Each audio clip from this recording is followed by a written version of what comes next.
that you're joining in to see another discussion on dynamic performance driving. And one of the topics I want to talk about is research. And there's not a better way you can spend your time than to spend your time researching.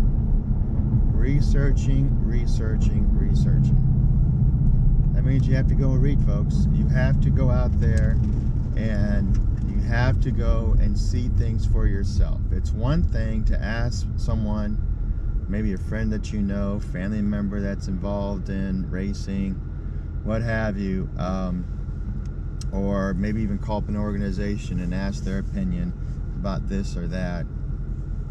But the one thing that I've found to be true in all of life is that there's nothing that replaces your own research and finding out things on your own without having someone tell you. Because generally when people are giving you their opinion, it is strictly just opinion. For the most part, you're asking for facts from them, but 95% of the time it's really just their opinion. But the only way you find out the facts, the only way you find out the trueness of something is to go and research it and find it out for yourself. Generally, websites, the web, the internet is, it used to be, the saying was 10 years ago, the internet's an unreliable source. Well, I think that's no longer the case. And, the websites, official websites for various racing organizations, as an example, obviously, everything they're stating there is true and factual. And it would do you a lot of good if you would spend the time going through each one of those websites and read their rules. Read their rules around how to become a race car driver with them. How to get your car ready to race so that it is qualified with them. And then that's going to help you identify your steps that you need to take. As an example, I can fix up this car all I want. I can read their rules, match their rules, and so forth.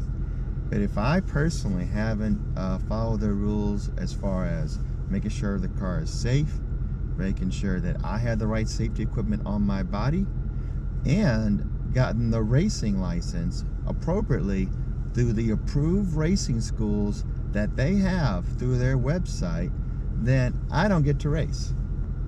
And I need you to understand that. I need you to understand the only way I found that out was by reading. Not everyone remembers to tell you all of that. It's not good enough just to get your racing license. It has to be by an approved school for that particular racing organization.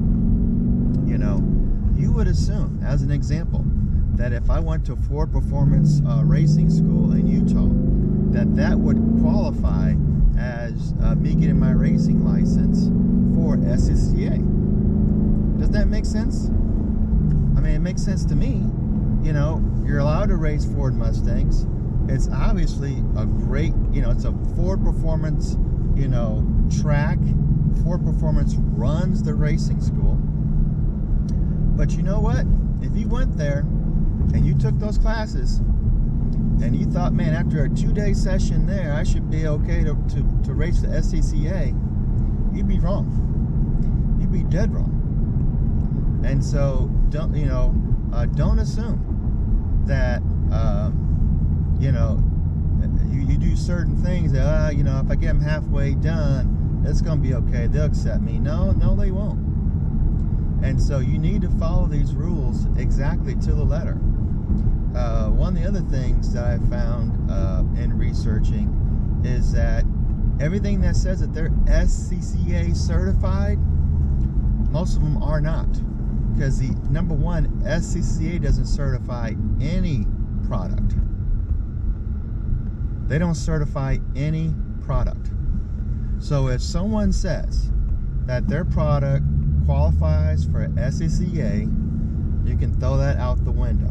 Now, it may qualify, but there's no certification done by SCCA, and so that's actually a false advertisement by them. As an example, I'm looking at roll cages. You got to install a roll cage in your car if you plan on racing. So I'm looking for roll cages, and they have to be built a certain way, certain number of bars going this way and that way across the inside of the car.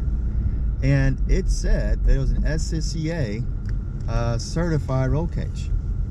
So I call SCCA, as you're already aware, because I give them my parts list, and we walk through the parts list, and we talk about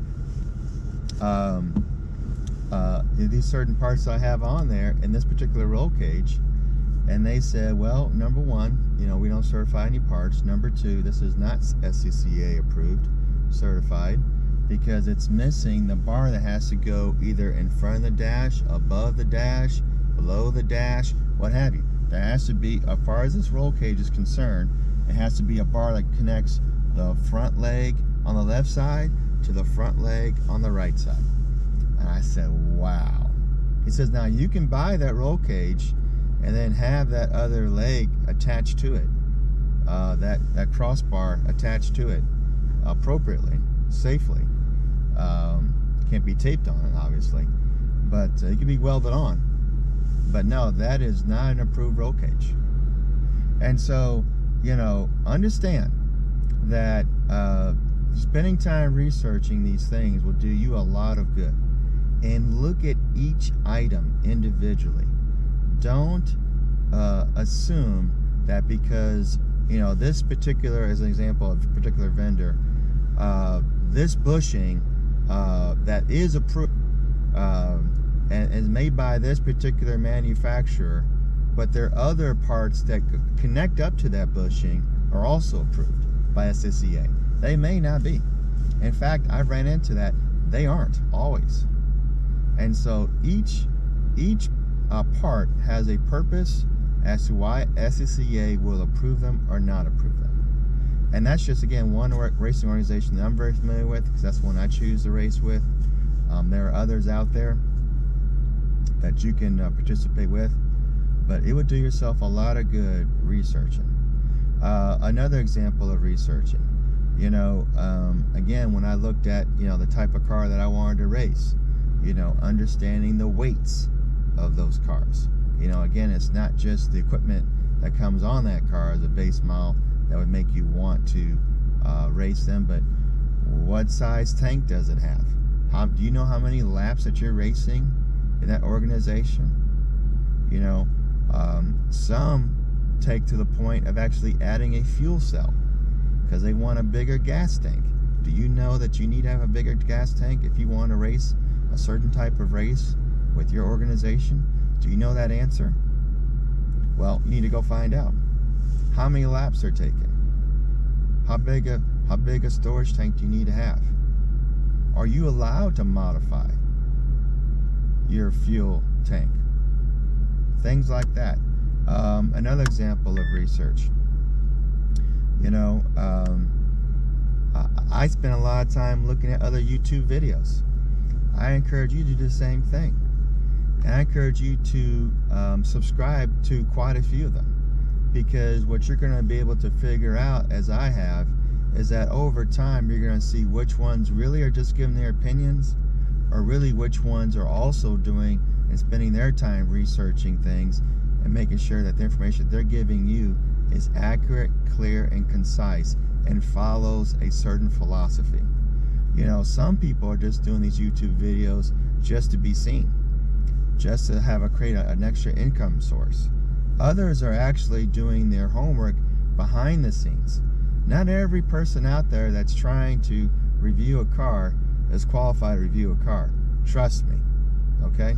Now, yes, I would believe a car magazine that is sponsoring a car review show on the internet is probably a pretty good source. I don't think any of us would disagree with that.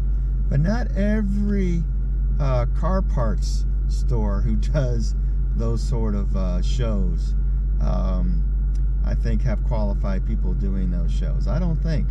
And people who are rich and have very expensive cars who are now doing these car reviews and really supplementing their income with the expensive cars that they own, I don't necessarily would listen to them either. A lot of it's just a lot of flossing, and that they're doing, a lot of blinging that they're doing. And how does that really help you in the end? So you gawk at their cars, and that helps you how? I mean, it doesn't help you. There's no benefit to you. It's just eye candy, so you can watch something for the next 5 minutes. What I want to do is put together information, real, intelligent information based upon my actual experiences to help you get to your goal of becoming an amateur race car driver. That's what I'm doing this for. That's what I'm in it for. And I think that's why you're in this too. So I hope you have a great day. And please subscribe to our channel. Again, Dynamic Performance Driving. And we'll talk to you soon.